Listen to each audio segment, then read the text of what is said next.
Bambi and Erica Mena. If I can give you any piece of advice, run.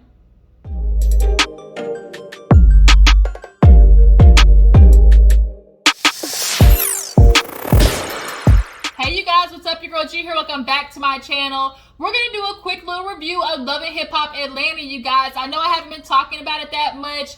Honestly, the past couple of episodes just haven't really been anything I wanted to review. Love and Hip Hop is definitely giving me, flopperization. It's giving me, going to hell in a handbasket. It's just not giving me any surprise, no creativity. Like, it's just lacking. So I just really wasn't wanting to talk about it. But last night's episode, seeing what Erica Mena and Bambi are going through, I just felt like I wanted to come and talk about a little something. I'm just watching the way Scrappy and Safari are acting, and you see how they act with each other is how men are. They basically uphold each other's bullshit. And to watch Scrappy and Safari literally talk to each other like, yeah, she making me do this, and then Safari's like, man, I don't even want to deal with this. This is how she's acting. And it's like, but what is y'all's part that y'all are playing and why your wife is acting like that? Like, that's what we need to get to. That's where the meat and potatoes is at. Like, oh, she's just acting this way out of no reason. And it's like, half the time, that's not what it is. But here, too, I just also been noticing a lot lately that it's more and more of, this divide of more people talking about, oh, what a woman should be doing, what a man should be doing. And it's just like becoming disgusting with like the total man race right now. I'm just literally just becoming disgusted with. Like, I can't help it.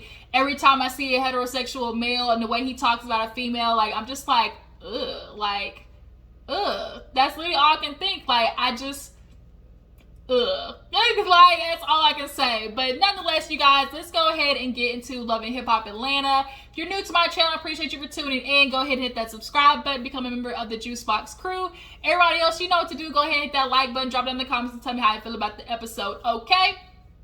So we actually open up with good old Spice, y'all. Spice is bringing the seasoning back. She's bringing the salt, pepper, the Tonys, the Lawrys, the garlic and onion powder. Those are the basics in a black household. Look, you can make some shake with some garlic powder, some onion powder, some Lawrys, some Tonys, cayenne, paprika. Those are like the basics in my house. Like, if you got those in the house, you can make some shake, okay? But yeah, Spice is coming back at it. Things are starting to open back up. So she's having her performance with Shaggy, Sean Paul. Spice was doing it, y'all. To have Shaggy and Sean Paul, on an album, like, that's major. First of all, can Sean Paul come back? He used to be fine to me back in the day. Like, what was that, like 2004 or 5 maybe? Or maybe 2000. I think it was like 2004, 2005 Sean Paul was out, I think. But Sean Paul, look, he need to make a comeback. He definitely could come back with his little reggaeton behind. But nonetheless, she did a good performance. Everybody sit down, talking. Yandy's over there talking to Rashida about how Infinity went back to New York because she didn't like the fact that she was getting kicked out. Yandy. Basically, the consensus is if Mendice's ass was still locked up, would Infinity still be at that house? Survey says ding ding ding, yes. End of story. So Rashida's like, girl, you got it, but it's just so commendable of you to try to take somebody in, and she kicking her right the back out. So Spice gets done with her performance, and they see her with a man, and everybody's like, wait a minute, he looked familiar, and then he is part of the production crew. So she pulled a whole Candy Tucker Burris. Like, she pulled a whole Candy talking about, yeah, he's been with me all this time. So he's going from behind the camera to in front of the camera. I mean, it's cute. They looked cute or whatever, kissing and whatnot. But her mans was tripping later on in the episode, and we'll talk about that. So after that scene, we see Omeretta. She goes to her dad's grave site. You can definitely tell she's a loner. She doesn't have a lot of people like that she keeps in her circle. She's very, closed off. And she's just, talking about how she goes to her dad's grave site when she just needs to get emotional, get things off of her chest. Her mom was really pissing me off this season with how she was just not listening to what her daughter was saying, which is, I felt like you were not, thinking of me. You could tell the mom knows she was on some bullshit with her child growing up, but a lot of parents just like to use well, I did what I could, and, you should be grateful. I kept a roof over your head and, gave you food to eat, and they feel like that's it. Like, no, your child is allowed to say, like, hey, this is what I was missing in my childhood, and you hurt my feelings. And as a parent, you should be able to say, like, stop thinking about you and realize if your child is saying you hurt my feelings, like, listen to that and see what you can do to fix it. But a lot of parents be all up in their own pride and don't want to hear it. And that's what Omeretta was dealing with. And the sister was over there talking about, mom feels the same way. You just need to talk to her. And so later on in the episode, Omeretta does talk to her mom, and, she's like, I don't want to hurt anymore. I don't want to keep fighting you. Like, you're the only parent I have left. The mom somewhat apologized. I think Omeretta really honestly just let it go out of just trying to keep that stress out of her life. But I feel like the shit's gonna pop back up. The mom basically is like, I didn't have no blueprint of how to be a mom, and I was just doing what I could, and and they love his apology. I apologize if I did anything to you. It's not if I did anything to you. It's I apologize for my actions that made you feel some type of way, that hurt your feelings. I apologize that, I did that to you. Not if, because it ain't no if, you did. But nonetheless, Omeretta and her mom are good for the time being, okay? So let's go ahead and get on to Scrappy and Safari's old big mushroom busted head ass. Oh, Lord, I can't stand these Negroes. I cannot stand Safari and Scrappy. Can't stand them. So they go to the axe throwing with BK, right? BK, he's still in his feelings about the whole Sierra situation.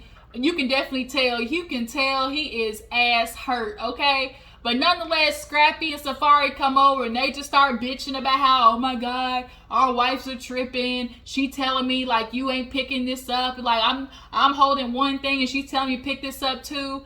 And I'm like, damn, can I get to it? And it's like, bruh, men are such babies. Y'all get asked to do one or two things and it's like, oh, I'm doing everything. But a woman's supposed to juggle 3, 4, 5 things, and she do it standing on one leg and one eye closed with a patch on it, and it's like, oh, that's what you're supposed to do. But then when she starts throwing you shit to juggle, it's like, whoa, wait a minute, I'm doing everything I'm supposed to be doing as a husband. Why am I getting asked to do more? Bitch, because I need you to do more because I'm exhausted over here. I'm catching a cramp, my fingers are hurting, I got blisters, I'm bleeding out of my nose, like I'm struggling over here and you're watching me do it because you got penis privilege, because men, God forbid, they do anything outside of what society says that they're supposed to, like, oh my God, that penis privilege, that pride that comes with having a dick between your legs, oh my God, it keeps them from watching, doing something to help facilitate or make their, their woman's life easier, because that's not my job, that's your job. Even though I see you barely keeping your head above water, I'm not going to throw a life raft out there because you're supposed to handle it. So now Scrappy's feeling like, oh my God, she's asked me to do this and this. And now Safari, he wants to be mad that Air come in and threw roses. Like, Safari ain't shit. He ain't. He did what most niggas do. They're all good in the beginning. They claim they want monogamy and the responsibility of what it comes with being a man that upholds his end of the bargain. But then when a woman holds you to that expectation, you realize, oh, that responsibility is really hard. And then you start running and, purposely, fucking shit up and sabotaging, and then be okay with the emotional damage that causes the woman, because she put all her faith and love and expectations into you, and then when you don't uphold that, you're mad that she's feeling some type of way, but she's just supposed to still stay around out of love for you and out of trying to be a wife, because that's her job. Like, out of here, okay? Out of here. I cannot with these two. I cannot. Get off my screen, Safari and Scrappy. Ugh. So speaking of them, Bambi and Sierra, old bee-stung, lip-headed ass, is over there with Erica Mena with her bee-stung lips and chiclet teeth. When y'all get these veneers, like,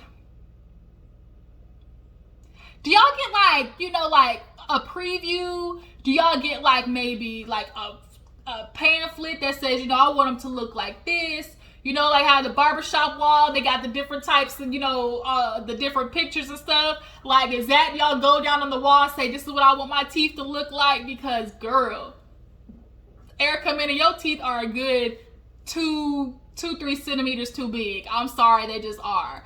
But let me get off Erica Mena. So Bambi looks good, y'all. She looks so pretty pregnant, which I'm sure is tiring to hear, because it's like, I may look good, but bitch, on the inside, I'm struggling. And that's what she tells Sierra. She's like, y'all, I'm serious about divorce. Like, he keep throwing it in my face. And it's like, I love this man, but I'm one of those people that once I'm off of it, like, I'm off. And I get it. I'm Capricorn all day. We do not, you know, fucks with people. And if we do, we end up becoming loyal to a fault. And we'll care for somebody even though they do us dirty. But the minute we hop off that shit, once we close that door, it ain't no coming back, okay? And Bambi's damn near getting to that point, and now Sierra is looking at both her friends who are pregnant, dealing with the stress of these ain't shit niggas. Ooh, wow. Like, should we expect something else? Yes, but are we surprised that we're not? No. And I honestly feel bad, because it's like, damn, like, once again, here we got 2 black women being fooled. I ain't even gonna say black women for Erica, you know. But, you know, 2 women getting fooled by, you know, men saying that they gonna provide them with this, this, and this. And then when the expectations come and they can't do it, they mad that they woman's looking at them like, nigga, what the fuck? So, we see Young Jock and Yandy take Little Mendici to the Ahmaud Arbery, you know, I think it was like his birthday anniversary or whatever. Y'all, Little Mendici is looking like, he's like a cute little young boy. He definitely looks like Yandy when he's next to Yandy, but when he's next to Mendicis, he looks like Mendicis. But he's a cute little thing with his little braids and stuff like that. Oh my God, he gonna be a problem when he get older, I can tell. He's like one of them silent charisma type kids. Like, I can just tell he gonna be problems. But yeah, so they go to the Ahmaud Arbery thing, and Young Jock was talking to a dude, and he was there with his son. He's like, oh, you know, where your kid at? He's like, man, you know, we struggling right now. Ever since that family reunion thing, Young Jock and his son haven't really been seeing eye to eye, because his son is friends with the guy who shot up Jock's club. Oh my God, kid, you can't do that. You can't be hanging out with the man that shot up your daddy's club that's affording you the lifestyle that you have. Like, that's crazy, bro. He's like, you know, when it's me and my kid just shooting the shits, we talking about, you know, surface level stuff, we good. But when Young Jock tries to dig deep and ask him questions that have him having to, like, you know, think about, you know, his life, what he wants to do, the standards that he's holding himself to, like, he doesn't like it.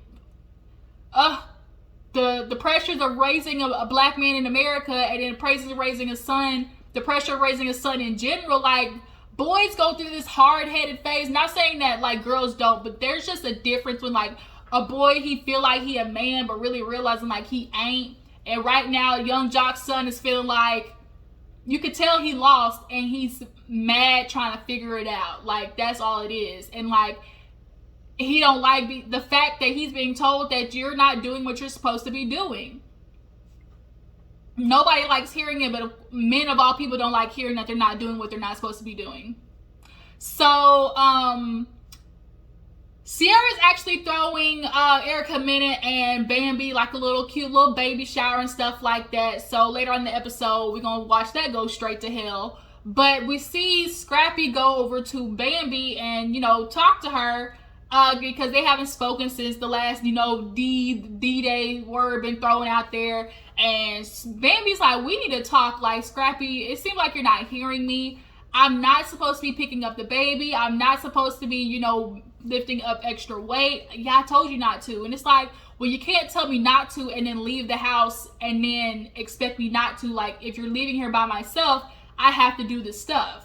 So she's feeling like you're not at the house. You're not supporting me. Man, I am. You know, I wake up with the baby, you know, I got to be out here in the streets because, you know, he's feeling like now he's got a new song that's kind of catching some headway. So he's feeling like, oh, I got to, you know, strike while the iron's hot.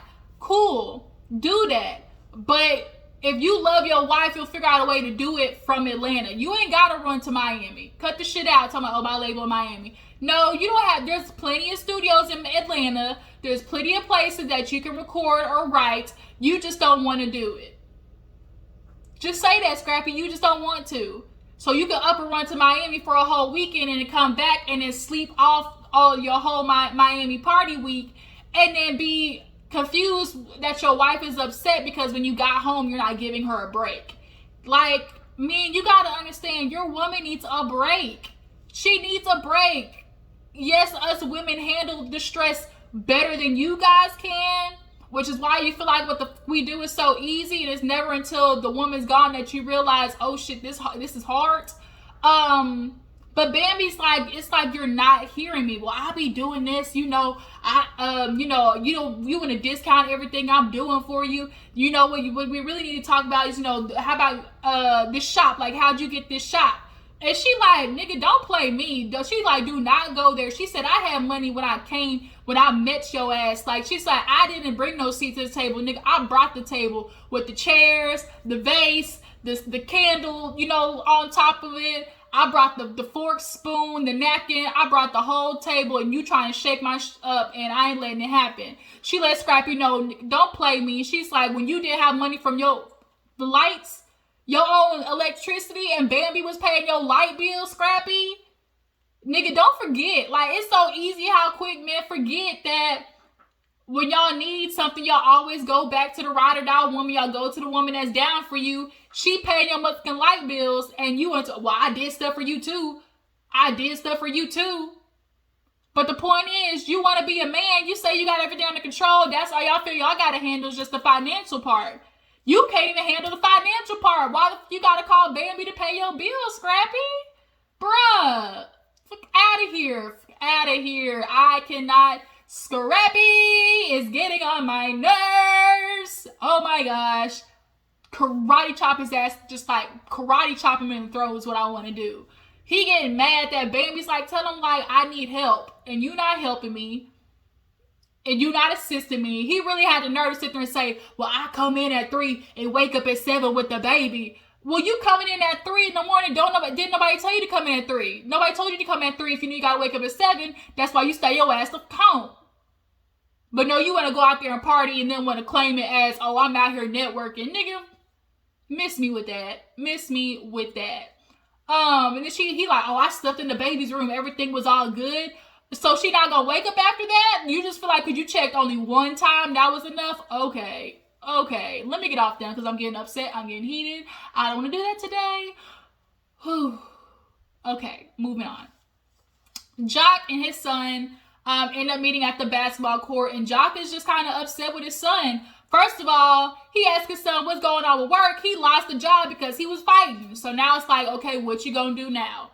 You gotta have a job. You grown man, black man out in these streets. Like, you can't start slacking. So now he's like, oh, you know, I'm good, but I feel some type of way. You talking about you dead to me.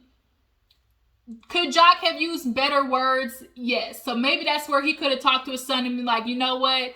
I shouldn't have said it like that. Maybe I should have just said, I feel betrayed by the fact that you know your friend that you're hanging out with jeopardized the way that I feed you and my family, and you're still messing with him. And as a son, I do think that's weird, the fact that you know this man was shooting, you were on the other end of the gun, and you are still messing with this dude. That just goes to show how lost he is, and like how he's basically playing Russian roulette until this man who was acting crazy out here in these streets, until he turned on you, because niggas ain't loyal out here in these streets, okay?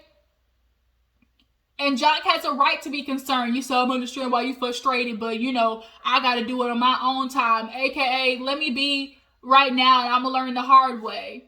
And so now he's feeling some type of way like, oh, you trying to do it for TV. You trying to do it for the television show. And I'm like, who the f told you that? Like, who the f told you behind the scenes that Jock was trying to play you for TV? Because I don't ever get the fact that Jock is looking at his son and trying to make a moment for TV. He's telling you the real, son, and you ain't listening.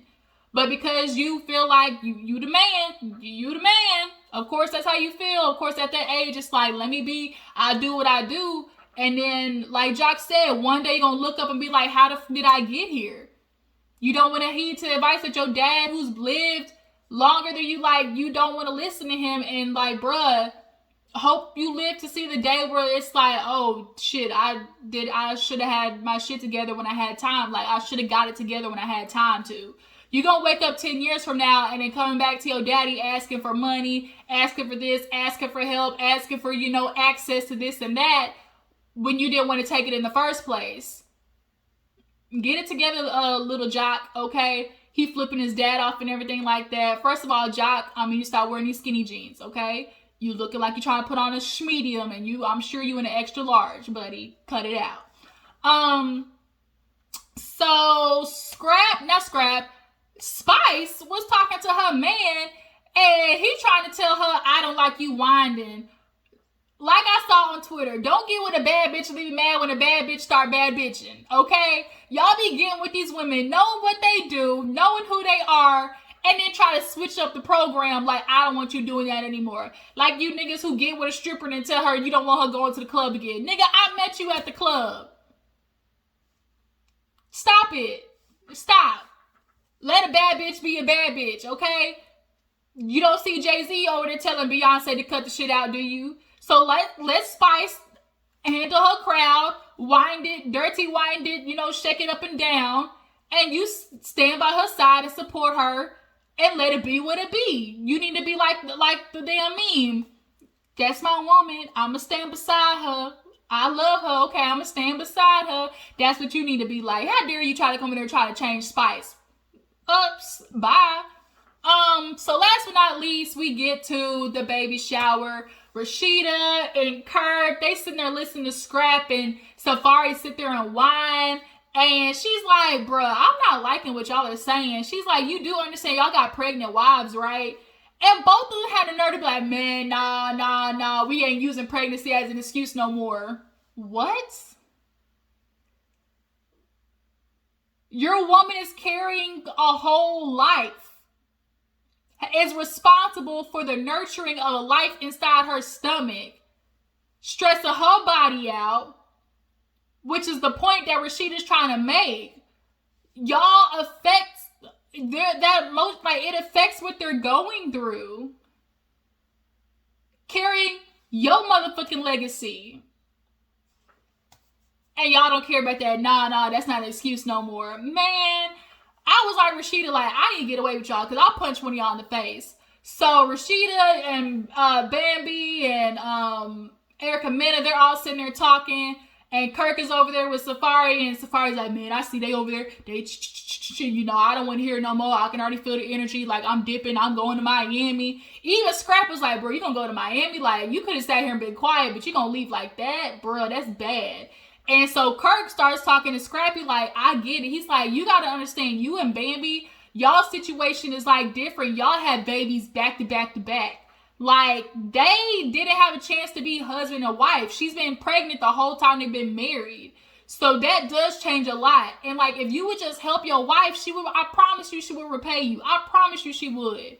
But he ain't trying to hear it. All he hears is, I've been doing everything. No, nigga, you haven't been doing everything. You just been doing more than what you feel like you want to do. That's it. So then now, Rashida's over there talking to Erica Mena, and she's like, I can't believe it. She's like, here he is leaving again. He texted her like, oh, I'm always going to choose myself over you. A word? A word, nigga? Okay. You going to choose yourself over me? Okay. So then, she starts talking about how, you know, she's like, I'm just like disappointed. You know, he's not who I thought he was.